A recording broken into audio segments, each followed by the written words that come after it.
goes it? Good. I got a call at 10 with one of my peer coaching folks to do another episode of the Coach to Coach podcast. So, Oh, very nice. Very nice. yeah, Looking forward to that.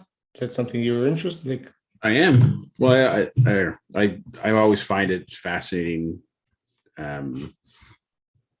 understanding why people got into coaching and stuff. Like it's just interesting to hear their backstories. So, and I also like hearing that how everyone's got such a variety of people that they help.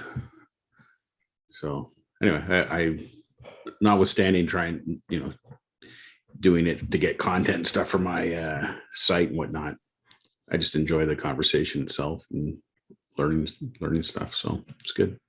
yeah, that is actually interesting. Do you what kind of angles of coaching have you discovered? I mean, it seems coaching. It's coaching. It sounds like to me at least. Yeah, it's almost like consultant. It's a catch-all phrase. You can be all sorts of. You can be in all sorts of consulting. Yeah. Well, everyone I mean, everyone that I've interviewed is all part of the Jamie's course. So their style of coaching is all rooted in clarity or it's known as the three principles. So it's kind of everyone talks. It's either three principles coaching or clarity coaching or transformational coaching. Those are kind of the types of like what it's rooted in. But when you meet a lot of these people too, like this is like for me, this is my first foray into coaching. It's the only kind of coaching I know. Everyone else, like a lot of people have done all kinds of stuff like Reiki and all kinds of things. I don't even know what the hell any of it is mostly. And then there's people with like psychology and psychiatric kind of backgrounds that get into this. It's interesting. It's interesting. You would think that they would have a psychiatry practice. Yeah, or a psychology practice. And a lot of them do. They've gone from counseling people. Like the reason people find themselves in this three principles style of coaching is because, Jamie positions it as the three principles is to psychology what germ theory was to medicine. This is the principles. He believes that these are the principles of psychology. This is how life actually works, how your experience is created and who you really are. So for a lot of people who have done other kind of therapy work and change work with people, and they find themselves in this type of coaching, for them, it's like a breakthrough. It's like, holy crap, like, all this training, all this other stuff that I've learned and thought was real and how to work with clients. This is a totally different way of approaching it. It was very powerful for people. So, but like I've got a call coming up in a couple of weeks with a friend of mine, the real estate guy I was telling you about before, who's the guy I interviewed for Filling the Experience Gap, Andre. Yep.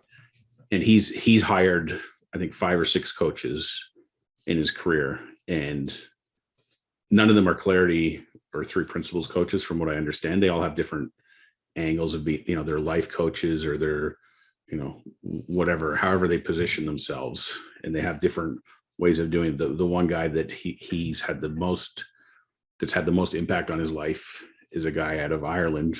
I think his name's Philip McKernan, and he does like these retreats where they go away up into the hills and, with no power, no running water, and get back to nature and go on these long reflective hikes and do all this kind of, soul searching and all this kind of stuff. So that's like another, I don't know what you call it necessarily, but it's, another style of coaching. But yeah, there's a million ways to skin a cat, so to speak. And then even if you're in a certain style of coaching, I mean, coaching is a catch-all. Like there's nothing that's not where coaching is not applicable. Like, what clothes do you want to wear today? I mean, you could get coached on that. Some people have trouble making decisions. I don't know. What are you going to eat for breakfast? It's, I mean, I think of, the work that your wife does as a nutritionist, stuff like that in a way is just another way of coaching people, right? It's just very It is. focused. It's just It is. focused on Yeah. what you're eating and If how I you think take care of about your it, you're body. absolutely right. Yeah. So yeah, you're right. I mean, coaching is like consulting in that it's, it's anything you want it to be, and can impact or affect any. And this is what I'm trying to convey with this series a little bit, and what I'm trying to do on Thursday Thoughts and stuff is coaching isn't therapy is kind of my message. So it's the thing with mental health and therapy. There's all obviously a negative stigma still. I mean, it's much better than it used to be, but people think, well, if I'm going to get coached, it means I have to admit I have a problem, or I need help, and that's a big step for some people to take. But coaching isn't just it's obviously about helping you, but it's not just about fixing problems. It's also about achieving goals, getting you to, if there's a transformation you're looking to experience, if there's you want to make a step change in your life. Like, it's not just about a problem. It's more about opportunities than problems. I would say. Not that it can't solve problems, but you don't necessarily have to think about it. I like to use the analogy too of like coaches in sports. Like, that's, at least for me, that's where I'm most familiar with the term coaching, is when it comes to sports. And if you think of every successful athlete, or in particular elite athletes, Olympians, they have coaches and coaches and coaches. They got coaches for every single aspect of their training. So it's, there's no negative stigma about having a coach. A coach is just, you'll probably get where there's a probability that you'll get where you want to go anyway. But if you have a coach, you'll just get there faster. That's kind of my take on it. Yeah. It's kind of like a tour guide, right? Like, you go on a vacation somewhere, and you can go sightseeing all by yourself and save some money, or you can pay somebody who actually knows what they're talking about and can take you to all the right places and get you there faster.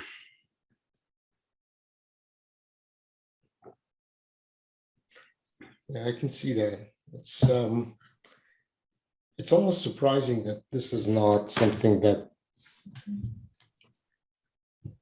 people do instinctively, or is. Well, I think it's becoming much more normal and accepted. It's funny, like even 10 years ago, I remember hearing somebody at the office talking about, I don't know if it was them or somebody they knew had hired a life coach and all. And I don't know. I thought it was the craziest thing I'd ever heard. And now I'm a coach.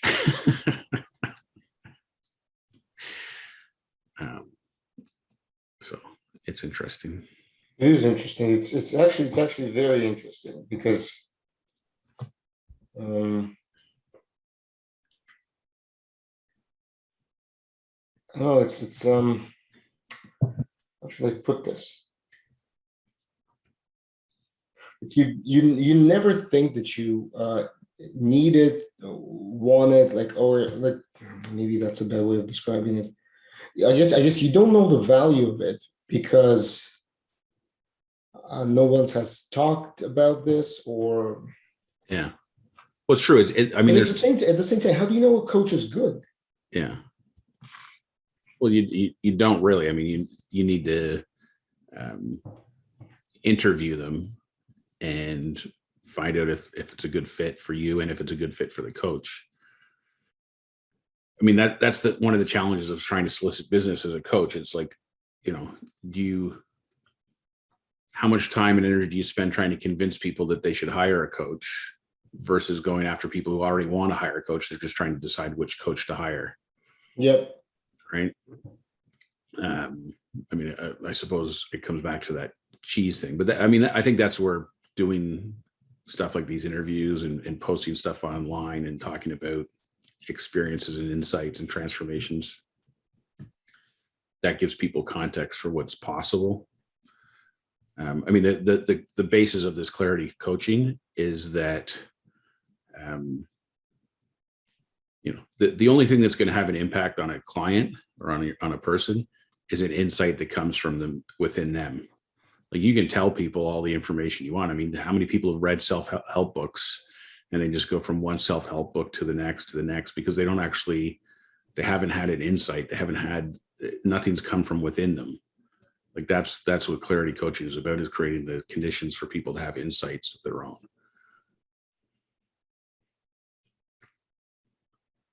It's interesting. So, very interesting. I mean, I'll give you a real life example. Like the folks I've been working with on my leadership for retail managers course. Like, you can talk to people about time management, and you can talk to them about leadership models and things like that. And there's an element of education, and you're hoping that part of that education piece sparks something that is analogous to an insight for them, where they go like, holy shit, I never looked at it that way. And they see something new. And that's what makes the difference for them, is when they see something new for themselves that's sparked by it. So, that's what you're trying to accomplish.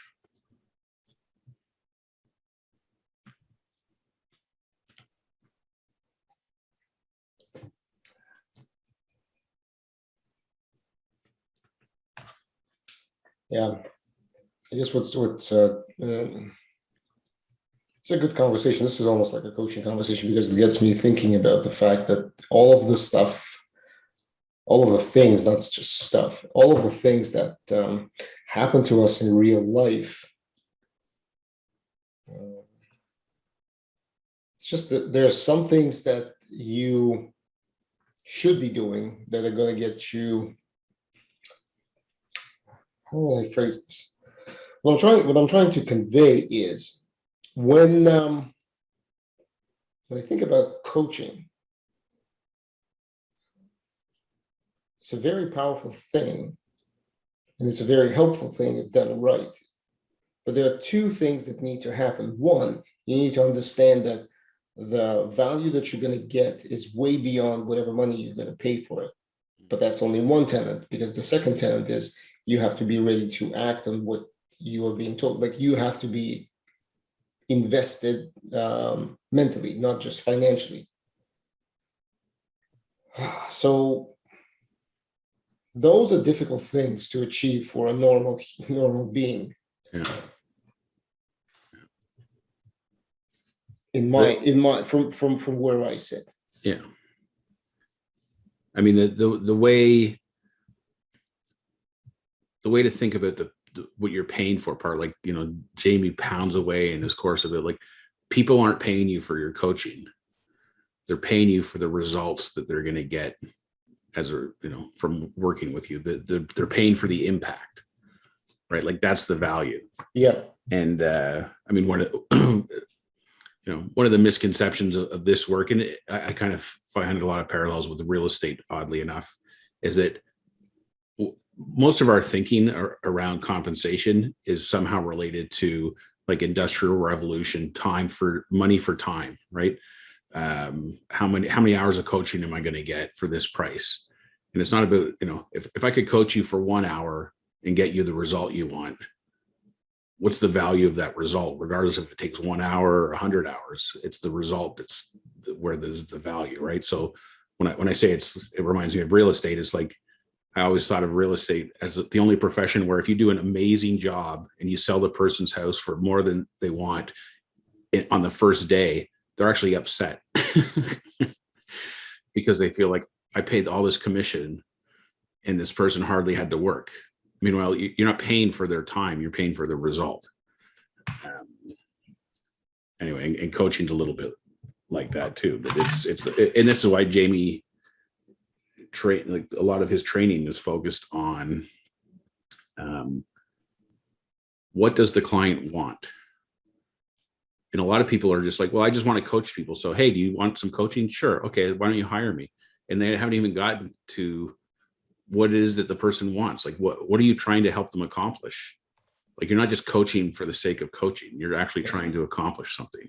And frankly, most people don't know what they want, and what they articulate that they want at the beginning often ends up not being what they end up wanting in the end, once they have some insights and stuff. Like there's all kinds of stories about people who, and I'll equate it to kind of what we've been going through with course. Like I want to make 10 grand a month selling online courses. Okay, well, for what purpose, right? Like there's Been there, done that. there's reasons behind that and stuff, right? So oftentimes, or people say, I want this watch or this sports car or this house, and then when they go through it, then they realize, you know what? I don't even want that anymore. Like I thought that was what's going to make me happy, but I'm already happy because something's changed and shifted in my paradigms. So it's but you got to start with what it is that they want, and then that's how do you help them to get that. And it's funny because even if it changes what they want, that's in a funny way kind of accomplishing the same goal, because they no longer wanting that is the same as having it, more or less. That's true. Kind of leaves me with a bit of not a sour, but I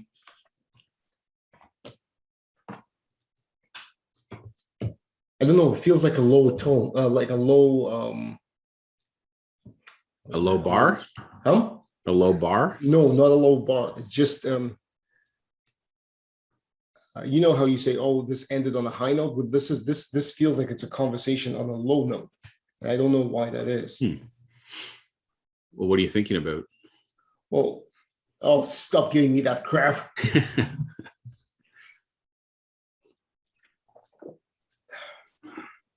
I feel the futility of human condition. Yeah. Of the inability to take some of the responsibility into your own hands and realize what are the valuable things versus the invaluable, and not actually have to question yourself all steps of the way. But that's a prism of my existence. That's when the light shines through that prism. That's what it reflects. Yeah. I'm sure it's not the same for everyone. Yeah. Well, it's probably not the same for you all the time either, right? Like there's Definitely, different. I mean, longitudinally, it's definitely changing all the time. Yeah. I mean, a large part of the clarity model is the presupposition that we all have innate wisdom, and the thing that gets in our way of having what we want is our thinking. And when you get clarity, you allow that wisdom to come through. And then, like when you're saying like, what's the right thing or the wrong thing to do? Kind of, how do you decide? Yep. Well, we've kind of been trained and conditioned to believe that our intellect is the thing that will help us make the right decisions.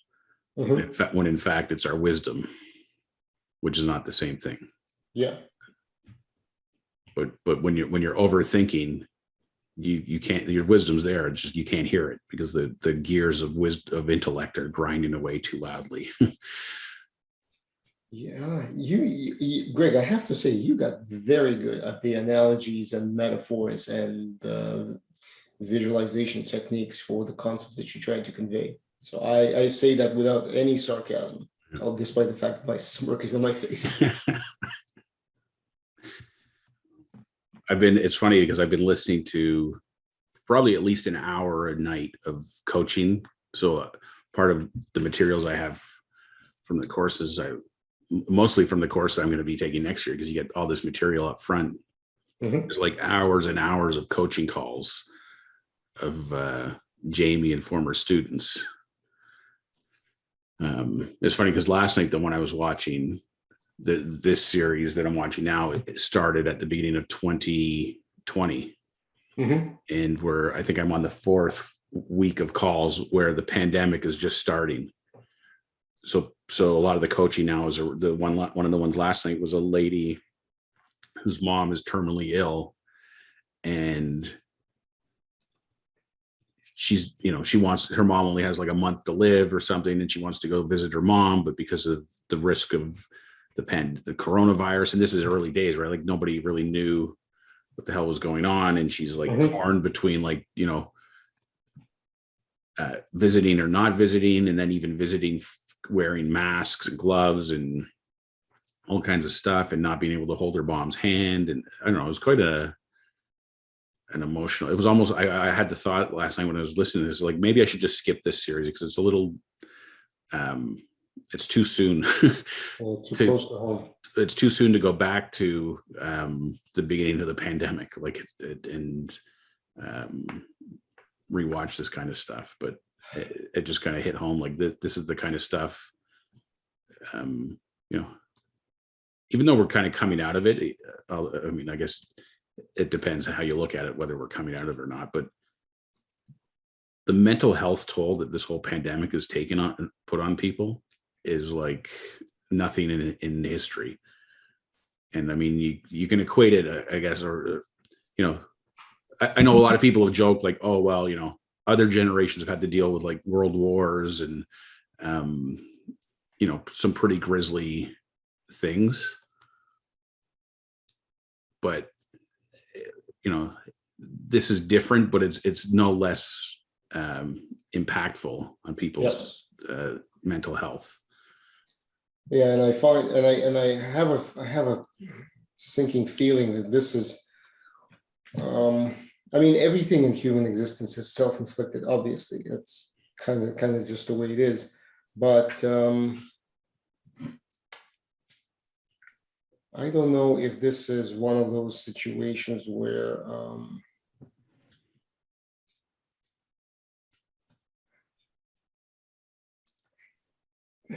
it feels like this is maliciously done to us, especially now when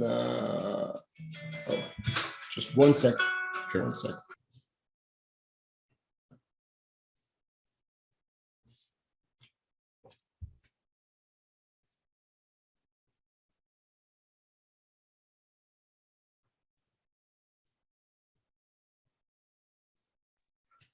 Sorry about that.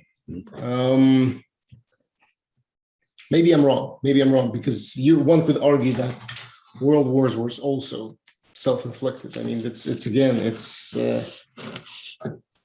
Yeah. Well, I think there's two. Maybe it's one of the same thing. It's just the sadness of the situation is that we keep repeating things. Yeah, I think there's two different levels of self-infliction here. One is, you know, we still don't really know the origin of this whole thing, but you know, so put that one aside. But the other self-inflicted is, okay, in the early days when nobody knew what the hell was going on and people were just dying, everyone, you know, the governments around the world reacted accordingly.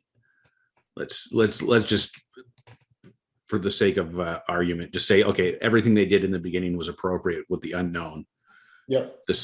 For me, the self-inflicted part is the lag between understanding more and removing all those knee-jerk restrictions from the beginning, right? Like there's so many elements of things, and especially when you look across the world at different countries, like there's countries where kids didn't miss any school, 0.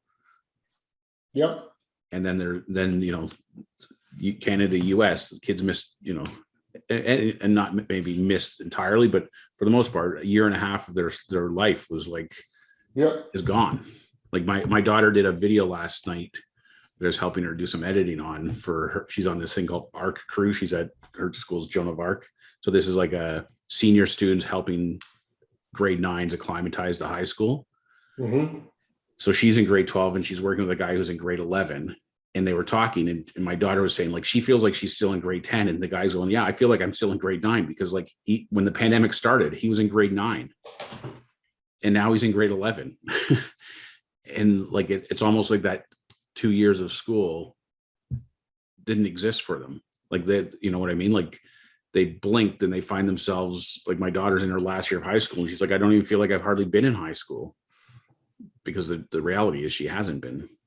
That is very interesting is not the right word. I guess more disturbing. Yeah. Well, and I think it magnifies as you get younger. Yeah. Like like, you know, when you're older, like us old guys. Yep. A year is just a blink of an eye, right?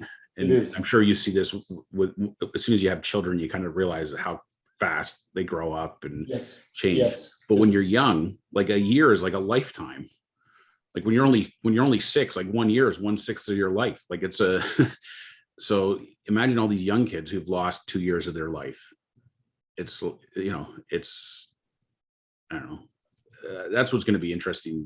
I mean, the thing I'm I don't know, have faith in, I suppose, is the resilience of the human race, but children in particular.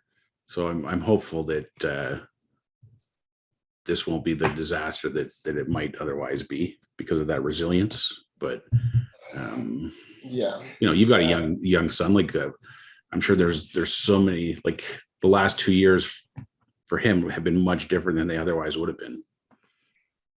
Well, yeah. I mean, luckily, outside of seeing his teachers in like face shields and masks all the time, they were still going to Montessori school, so they were never sent home. Yeah. That was this young, but it doesn't change the fact that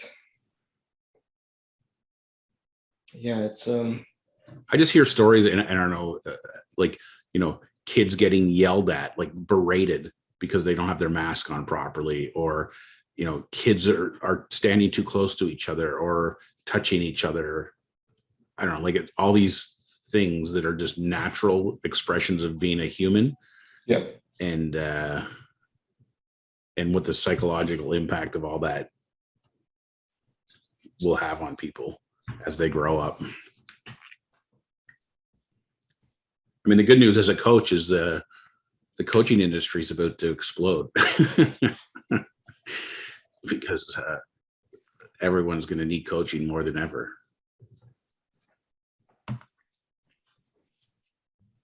It's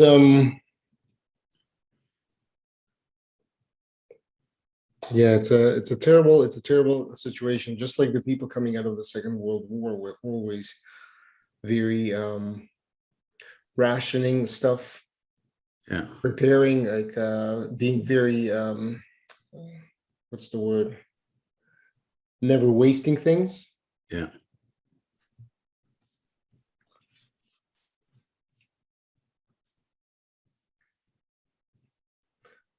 Yeah. So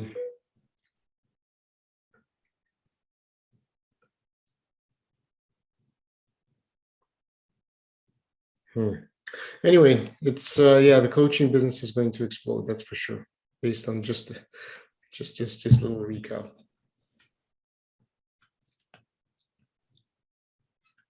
I don't know what this generation is going to do and how they're going to behave, because each one processes things differently. Yeah. It's funny too, like my daughter is saying they have their first tests coming up because they've only been in school for a few weeks. But there's a portion of the class, it's not a huge portion, but there's still a portion that are still online. Mm-hmm. So, because of the online element, everything is basically open book now. Because in order to make it fair, you can't have the students that are at home that basically have access to their books and any resource that they want have an advantage over the people that are sitting in class. So ergo, to make it even and fair. And it's funny because some teachers have embraced it and said, you know what, this is just the new world, the new reality. And it is what it is. And then there's other teachers that are still clinging to the old ways and I don't know, making the kids feel bad about I don't know. They're just, it's just creating a negative climate around something that's completely out of anyone's control, but almost like putting the blame or telling kids things like, you guys are so lucky you get to have, it's like, you know what, you can't use the word lucky with this generation about anything right now. Like, give me a break. Well, that's that's a complete misnomer. So, dude, this stresses me out. just all the possibilities. No, this just this notion. Yeah. Gotta go for a walk, I guess. Yeah. Breathe in that fresh, crisp fall air. That's right. Well, it's funny because one of the other clarity coaching tenets is, like I said, I said there's two truths that they talk about. One is who you really are, and the second is where your experience is coming from. And I think we've talked about this before, but basically, like, we all live in a separate reality that, you know, our neurology works such that our senses are taking in data and creating an internal perceived representation of reality. And so, you know, basically the long story short is our feelings are coming from ourselves. So you're stressed out because you're thinking about everything we just talked about in terms of the pandemic and whatnot. But all that thought is being generated internally. And there's power in knowing that where your feelings are coming from. And then the other thing is, you know, Jamie has this metaphor that all your feelings are telling you is what goggles you're wearing. So if you're stressed, you're wearing stress goggles. So everything you're looking at through those goggles seems like stress. And then, you know, your strategy of going for a walk and clearing your head is like the best medicine, because it just helps you naturally clear your head and change your thinking. It's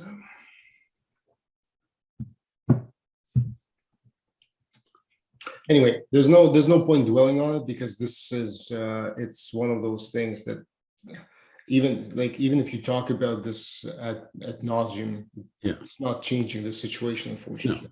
Well, and this is the premise of the whole thing too, is like when you're thinking about stuff like that and getting feelings about it, it's la la land. It doesn't exist. It's the future, and you know, it may exist. It may turn out exactly the way you're thinking it might turn out, but you know, you'll deal with that when it comes.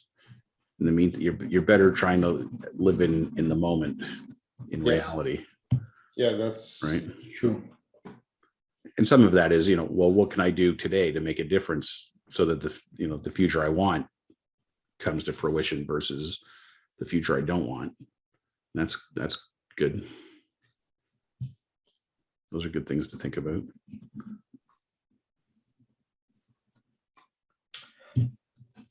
Like I said, very sour conversation. Yeah. I don't know. That's or maybe you know what? It's probably what's more likely is that I'm projecting my stress onto the situation, as it usually happens. See, why do I need you as a coach? I can figure this out myself. Screw this. This conversation is over. Oh boy. Exactly. All right, my friend. All right. Well, tomorrow I am not going to be here because I will be coordinating the move. Oh yeah, big move. Big move. Is it happening tomorrow? The whole thing? Yeah. They should be here by 9. Nice. And then off we go. And maybe that once that's done, that's might recede my level of stress. Yes, I'm sure that. They say, like, you know, it's like a new job, death in the family, moving, like those are all of life's, and I would say moving stressful enough, but when you're moving somebody else, it's even more stressful. Even worse, yeah. So all right, well, good luck. So we'll see you Monday then. You will see me Monday. And oh, by the way, since we are seeing each other Monday, what episode are we doing for a podcast? It's a good question. I haven't even tried to go on Trello since the other day when it was. No, Trello recovered. I think they screwed something up. They've done an upgrade to the platform, but now everything seems to be back. Yeah, I can access it. Yeah. Let's see that. Well, this is your week to rant. Yeah, this is my week to rant. So I was thinking maybe we can do use the improved navigation. Sure. Okay.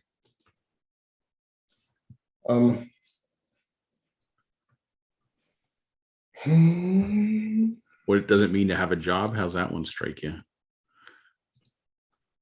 That strikes me. Yeah, exactly. I just put my eyes on it as well.